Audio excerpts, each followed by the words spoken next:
Olá, turma! Tudo bem? Tudo tranquilo? Eu espero que sim. Gente, na nossa aula de Direito Agrário de hoje, nós vamos falar sobre conceitos e princípios relevantes para a nossa disciplina. E vamos falar também um pouco sobre ela, né? Sobre a autonomia da disciplina, quais são os principais elementos que a gente precisa analisar nas nossas aulas e outras cositas más. Bom, como de praxe, mostro para vocês aqui a nossa trilha de temas, né? Então, o que nós vamos falar hoje vai estar direcionado principalmente ao conceito de direito agrário, aos elementos constitutivos desse conceito, né? Então, o que é necessário, o que faz parte da ideia de direito agrário, falar um pouco sobre a autonomia do direito agrário, né? Então, como ele se constitui como um ramo autônomo do direito. Vamos falar também da diferenciação de alguns termos, que às vezes podem parecer assim meio sinônimos, mas na verdade tem alguns enfoques diferentes, tá bom? Então nós vamos diferenciar aí a questão agrária da questão agrícola, da questão rural. Acredito que em outras aulas eu comentei isso meio por cima, mas aqui a gente vai trazer uma diferenciação, digamos, um pouco mais didática, um pouco mais clara sobre essas três questões. E aí, terminaremos a nossa aula com os princípios do direito agrário, tá certo? Que também fazem parte do que a gente entende como conceito, como elementos constitutivos e que também vão ser elementos que vão ser fundamentais para que a gente possa pensar numa autonomia, né, desse ramo do direito mesmo. Então, gente, em primeiro lugar, estou usando aqui o conceito do Cassetari, em que ele diz que direito agrário é o conjunto de princípios e normas de direito público e de direito privado que visa disciplinar as relações emergentes da atividade agrária, com base na função social da propriedade. Tá? Então, esse conceito, se vocês observarem, ele fornece uma série de elementos que a gente precisa analisar meio que separadamente, né? Elementos constitutivos desse conceito. E são esses elementos que vão nos fazer, então, compreender o objeto de estudo desse ramo do direito, certo? Então, para fins de determinação de um conceito de direito agrário, esse é um conceito bastante interessante que aborda uma série de questões. Bom, e aí pensando em destrinchar esse conceito, né, ver quais são os elementos que aparecem nele, o que nós temos aí no primeiro momento? Nós observamos que o direito agrário, então, ele vai ser um conjunto de princípios e normas, tá? Então, se a gente for pensar, né, naquela concepção, naquela divisão do Robert Alexy, no que se refere às normas, né? Então, o que ele diz que as normas jurídicas são? Elas são consideradas, né, como princípios ou regras. Então, quando a gente fala muitas vezes de normas jurídicas, a gente acaba enfocando muito na lei, né, na lei stricto sensu, naquele texto legal. No entanto, nós vamos observar que as normas jurídicas, elas não se finalizam na lei, mas sim no que a gente também conhece como princípios jurídicos, tá certo? Então, esses princípios jurídicos nada mais do que aquelas normas em caráter geral, né, que refletem um valor que digamos assim, que é tido como relevante pela sociedade, né? Então, por exemplo, a dignidade é um princípio, é um grande valor que a sociedade defende e que vai aparecer em diversas normas jurídicas. Do direito agrário, nós vamos ter um conjunto de princípios bem peculiar do direito agrário, tá certo? Então a gente vai daqui a pouco dar uma olhada em cada um deles, como é que eles se manifestam. E aí nós temos também como elementos constitutivos a preponderância de questões relacionadas ao direito público e ao direito privado.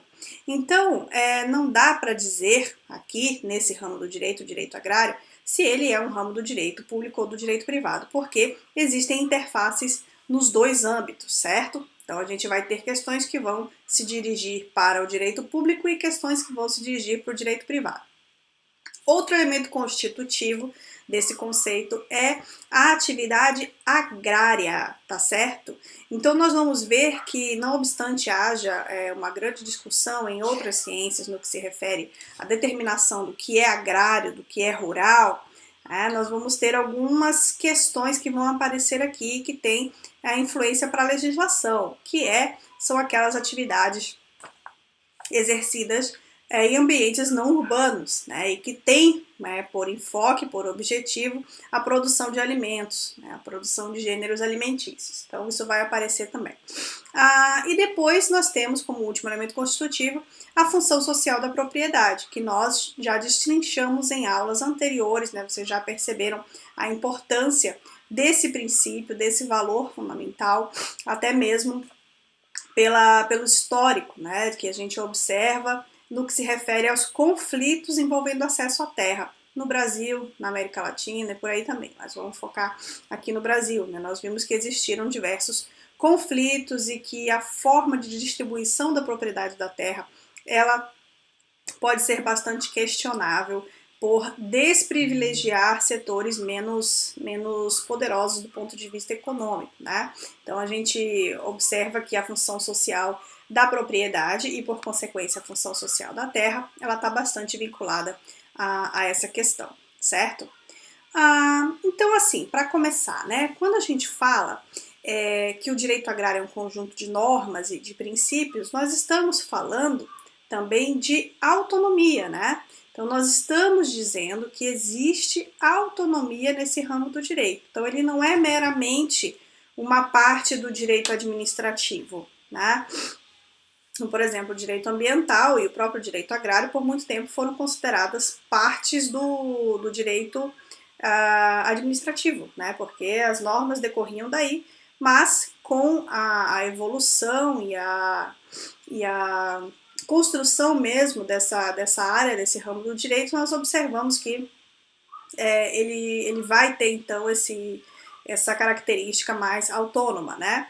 Então, em primeiro lugar, nós podemos observar uma autonomia legislativa, né? Sim, uma autonomia legislativa, porque nós temos leis específicas sobre a questão agrária, tá certo? Então, nós temos como exemplo aí o Estatuto da Terra, né, a Lei 13.001, 2014, Lei 13.043, Emenda Constitucional 81 de 2014. Então, se vocês observarem, existem normas que estão diretamente vinculadas, relacionadas à questão agrária, certo? Quando nós falamos de autonomia científica desse ramo do direito, isso também precisa ser considerado, né? O que quer dizer autonomia científica? Que existem categorias, que existem objetos de análise que vão ser próprios desse direito, tá? E que vão poder ser analisados através desse conjunto teórico. Então, tem um exemplo aqui, coloquei como exemplo para vocês, que o Cristiano Cassetari, né, do nosso livro, que a gente gosta, ele traz como exemplos. Então, Imposto Territorial Rural, ITR, né, não obstante seja algo abordado também pelo direito tributário, ele tem diversas implicações nas relações que acontecem no ambiente agrário, no campo, né, então tem influência bastante nesse âmbito. A questão dos contratos agrários, né, então é algo que também o direito se interessa, as questões de desapropriação, de uso capião, né? Então, todos esses elementos, eles vão servir como objetos de estudo do direito agrário, e, portanto, eles denotam que pode haver, sim, que existe uma autonomia científica desse ramo, ok? No entanto, a gente precisa fazer a ressalva aqui que não existe autonomia jurisdicional. Significa o quê? Não existe uma justiça agrária, né? Não existe uma justiça voltada especificamente para discutir conflitos no ambiente agrário, tá?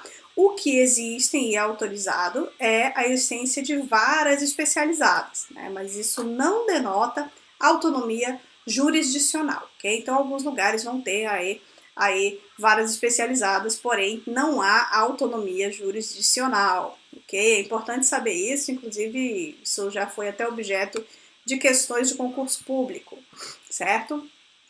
Então, passando aqui à próxima questão, pensando nessa dicotomia, né, público e privado, que eu comentei com vocês, né, e quando a gente observa o direito agrário, nós vemos que não dá para fazer essa separação, né, completamente, porque vão ter questões vinculadas ao direito público e outras ao direito agrário. Aqui eu trago, então, apenas para título de visualização, né? Então, no que se refere ao direito público, por exemplo, o ITR, que é o Imposto Territorial Rural, ele é regulado pelo direito tributário, né, um ramo do direito público, né, que tem, então, vai ter, então, influência aí. E a questão da desapropriação também, né, então, sempre que for necessário desapropriar, né, terras, propriedades, imóveis rurais de particulares, né, isso deve ser realizado através da observância de normas de direito público, né, normas de direito administrativo, no caso. E aí, no que se refere ao direito privado, nós temos, por exemplo, a regulação dos contratos agrários, né, que é feita, então, por normas de direito privado. E as questões de uso capião também, né, que visa determinar a propriedade de terras ou de imóveis com base na posse, né, na posse mansa, pacífica, observada ao longo do tempo. Tem uma série de requisitos para que essa propriedade, então, seja designada a uma determinada pessoa que não a tem, né, não obstante ela tenha a posse, ok? Então, apenas para que vocês visualizem as questões atinentes a cada grande ramo do direito aí, certo? E aí nós temos também a questão das atividades agrárias, né, para efeitos legislativos, né, e eu destaco isso porque nas outras ciências também se faz uma grande discussão, como eu falei, o que é agrário, o que é ambiental, o que é agroambiental, o que é agrícola, agropecuária, etc. Mas para a gente pensar a legislação, a gente precisa pensar a questão agrária, né, a partir da produção de alimentos visando a segurança alimentar, tá certo? Então, por mais que o conflito no campo não esteja relacionado diretamente à produção de alimentos, né, mas a terra é o substrato necessário para essa produção de alimentos. Então, os conflitos, vão tocar de algum modo por essa questão dessa produção de alimentos, da segurança alimentar e etc. Então, para vocês terem ideia, essa é uma questão que exige, né, tradicionalmente, né, no Brasil e outros países também, a interferência do Estado. Por quê? Porque se o mercado sozinho tutela essa questão da produção de alimentos, de repente a questão do lucro, né, alguma tomada de decisão que vise o lucro, pode vir a prejudicar a provisão de alimentos dentro do território nacional. Vou dar um exemplo para vocês. Certa vez, né, vou dar um exemplo estrangeiro, lá na Argentina, foi em 2008 que aconteceu isso, teve uma grande rebelião, digamos assim, dos trabalhadores rurais, porque a presidenta da Argentina, na época, taxou um imposto de 50% em cima da soja, né? Mas por que ela fez isso? Na época eu estava estudando lá, estava em intercâmbio, e aí, quando ela fez isso, então os caminhoneiros fecharam todas as estradas. Não liguem para a risada do fundo. Eles fecharam todas as estradas, eles, né, tocaram terror lá por conta desse imposto pesadíssimo que ela pôs na soja. Porém, a justificativa era que, com o crescimento do mercado chinês dos produtos, né, relacionados à soja, então era uma commodity de exportação que ia direto para a China, os alimentos para o povo argentino estavam ficando muito caros. Então, basicamente, o argentino ele come carne e come trigo, né, e seus derivados, além dos outros gêneros alimentícios, e esses alimentos estavam sofrendo uma alta muito grande porque ninguém mais queria produzir isso. O pessoal queria produzir soja para exportar para a China. Então, pelo menos foi essa a explicação que eu ouvi enquanto eu estava lá. Então, o governo interveio e, gente, 50%. Tá? Então, para vocês terem ideia só de como isso pode vir a acontecer na prática, né? Então, as atividades agrárias elas têm esse viés, essa conotação, elas passam pela questão da segurança alimentar. Lembrando que a segurança alimentar também tem a ver com essa questão da autonomia, que os países precisam dispor de a produzir a própria alimentação necessária à sua população, né, sem ter que importar alimentos. Tá? Então é algo bastante importante. A outra questão que está vinculada ao conceito de direito agrário é a da função social da propriedade, né? Então a gente tem aí, como nós já vimos, mas a gente repisa que isso aqui tem que estar na veia de vocês, tá certo? O que que constitui a função social da propriedade? O aproveitamento racional dos recursos, a preservação do meio ambiente, as adequadas relações de trabalho com a observância estrita das normas trabalhistas e o bem-estar dos proprietários e dos trabalhadores no ambiente agrário, tá certo? Então, tudo isso aqui precisa ser observado para que haja função social da propriedade. Ah, professora, se eu observar, então, apenas um desses requisitos na minha propriedade, eu estou cumprindo a função social? Não. O que diz a Constituição Federal e a legislação? Que esses 4 elementos precisam ser os 4 observados simultaneamente, tá bom? Sei que vocês já viram isso nas aulas passadas, mas não custa lembrar. No que se refere à autonomia, então, isso aqui tá até meio repetido, né? Mas é pra gente repisar a questão da autonomia do ramo do direito. Temos autonomia legislativa, como vimos, temos autonomia científica, mas não temos autonomia jurisdicional. Isso aqui eu devia ter colocado lá antes, né? Mas ok, fica de revisão. Daí, trouxe para vocês também, lembra que eu falei que existiam algumas diferenças que acabavam aparecendo aí principalmente em outras áreas, né, como na geografia. Então, vocês observam que existem diferenças nesses termos, né, agrário, agrícola e rural. Então, primeiramente, vou começar com rural, que tem uma coisa, assim, bem... gente, isso aqui é muito simplismo, tá? Tô simplificando ao máximo. Tem uma discussão muito grande sobre o que é isso, lá nas outras ciências. Mas o rural, a gente pode considerar, pelo menos para efeito da nossa disciplina, que se refere às atividades desenvolvidas em espaços não urbanos. Então, for espaço não urbano, a gente está falando de ambiente rural, certo? Agora, agrário e agrícola, né? Então, o agrário, a gente precisa considerar que se refere ao campo, porém, com enfoque na questão do acesso, da distribuição das terras, ok? Então, esses conflitos que acontecem para que as pessoas tenham o acesso à terra para poder produzir, por exemplo, ou para exercer outras atividades, eles estão vinculados como questão agrária, ok? Então, a gente inclui aí enfoque na distribuição de terras, acesso à terra, inclui as atividades de agricultura, de pecuária, de extrativismo, né? Então, essas são categorias que, por exemplo, a questão pecuária não vai estar necessariamente integrada na agricultura, né? É outra questão. O extrativismo também é diferente, né? Então, a gente precisa colocar esses pontos todos. Aí nós temos também a questão agrícola, que se refere mais à agricultura especificamente, à produção, enfoque na técnica, como que eu vou produzir, agricultura intensiva, extensiva, qual tipo, agrofloresta. A gente tem um monte de questão aqui relacionada à técnica, né, a tecnologias voltadas para a produção de alimentos. Então, produtividade e tecnologias vão se referir, então, à questão agrícola. Aí nós temos também, né, agora, a partir de agora, então, veremos aqui algumas questões relacionadas a princípios.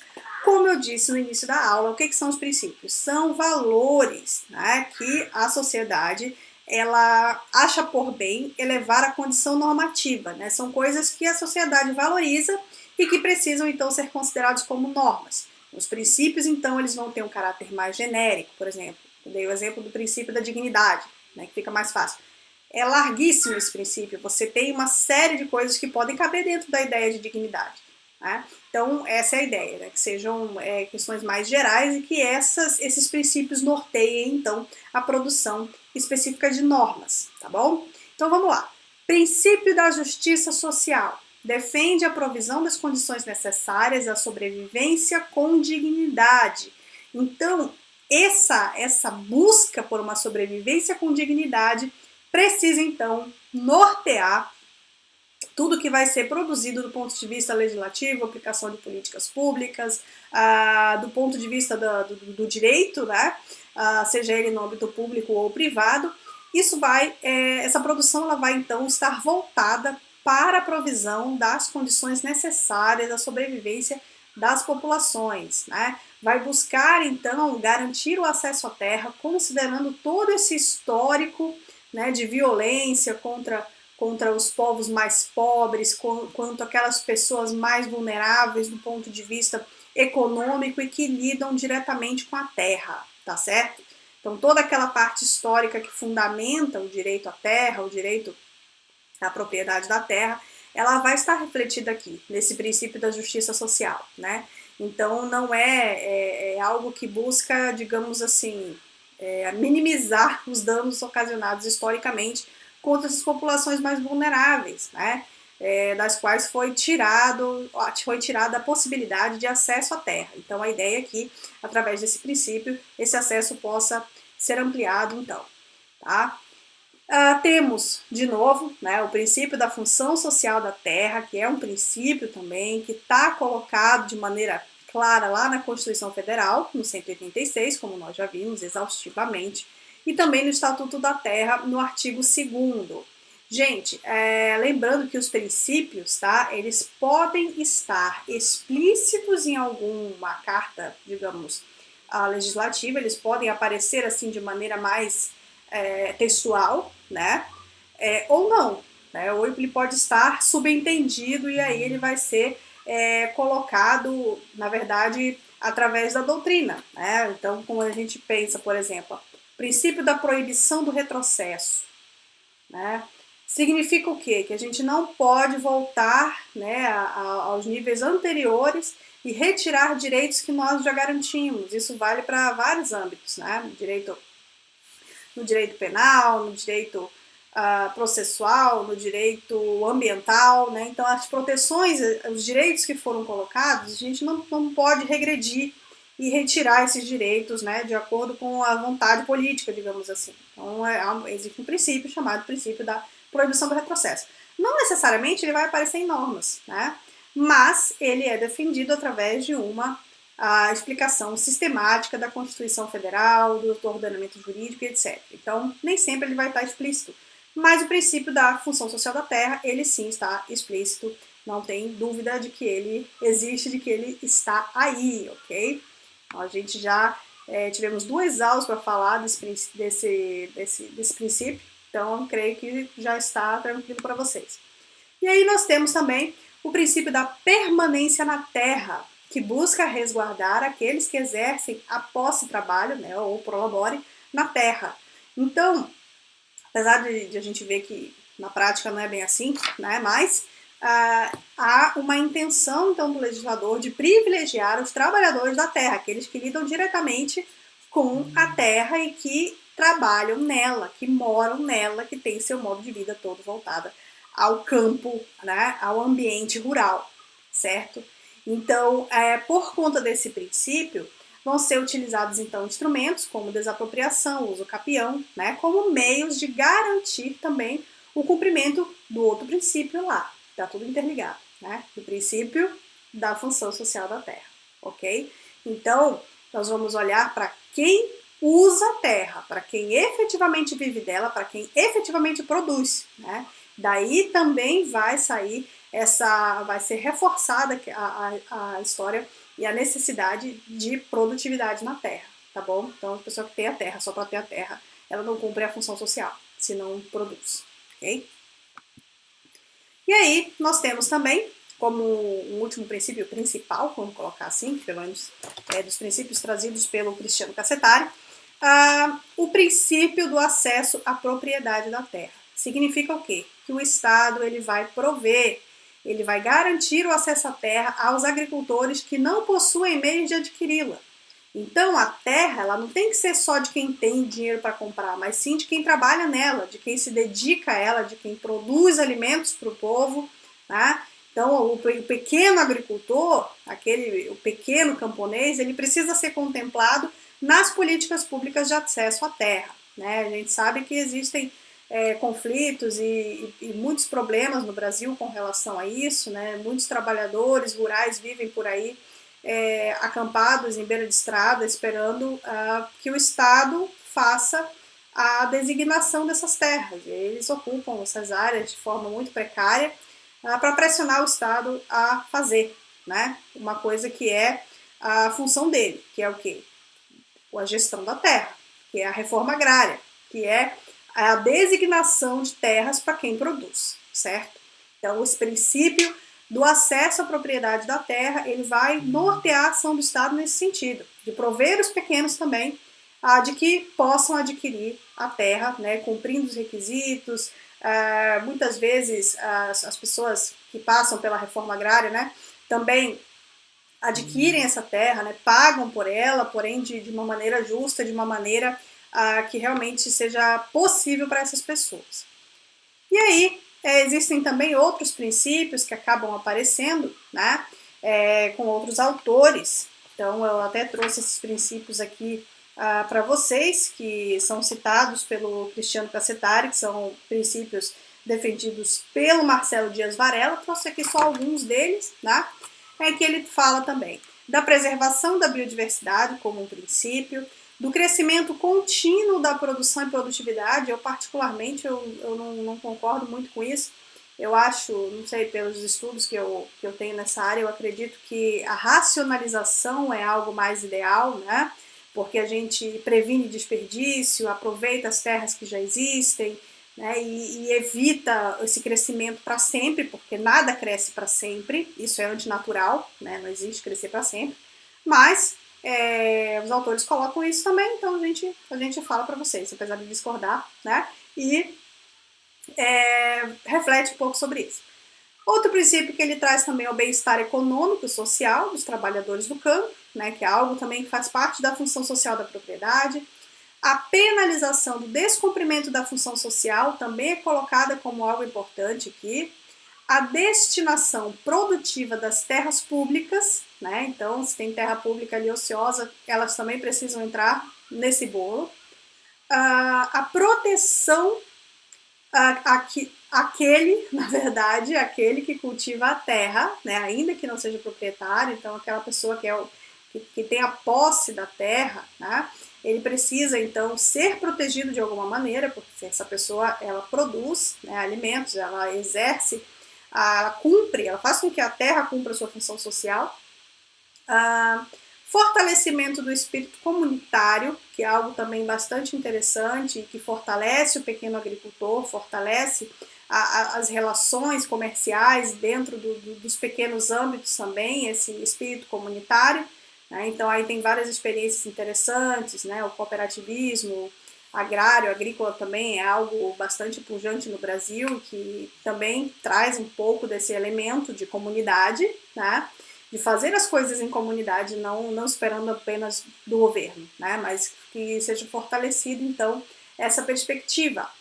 E, por fim, a coordenação entre a legislação agrária e o ordenamento territorial. Então, lá no direito ambiental, vocês vão estudar uma coisa chamada ordenamento territorial, que, trocando em miúdos e em palavras mais simples, nada mais significa do que a necessidade de ordenar o território. Então, o território brasileiro, vamos colocar assim, a palavra território ela está bastante vinculada ao poder, inclusive ao poder político, ele precisa ser ordenado, né? Então a gente precisa estabelecer onde vai ser a zona industrial, onde é a zona rural, onde as pessoas vão morar, onde elas vão residir, onde vão ser as atividades comerciais.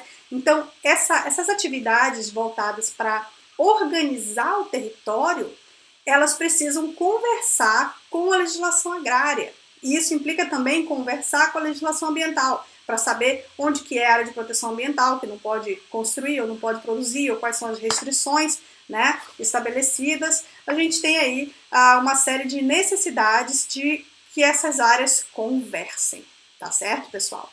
Então, esses são alguns dos princípios trazidos, tá, para a nossa disciplina e que nos informam bastante acerca do seu conteúdo, né, porque esses princípios vão, então, nortear a legislação relacionada ao direito agrário. Termina, então, a nossa aula com uma frase de Frei Anastácio, né, um religioso que acabou virando político, mas ele fala e defendia muito a questão dos trabalhadores, especialmente dos trabalhadores dos pequenos, né, mais vulneráveis, etc. Ele colocava então que a terra é um dom de Deus e todos, homens e mulheres, têm direito a ela, segundo o direito natural. Então, a terra deve servir para toda a sociedade e todos, indistintamente, devem viver dela e de seus frutos. Né? Todo mundo, na verdade, precisa da terra e precisa do trabalhador rural. Né? Então, defender os direitos dessas pessoas é defender o nosso direito a uma alimentação adequada, né? Uma alimentação, a nossa soberania alimentar. Tá? Então, é isso que eu gostaria de conversar com vocês hoje. Um abraço e até a próxima. Tchau, tchau.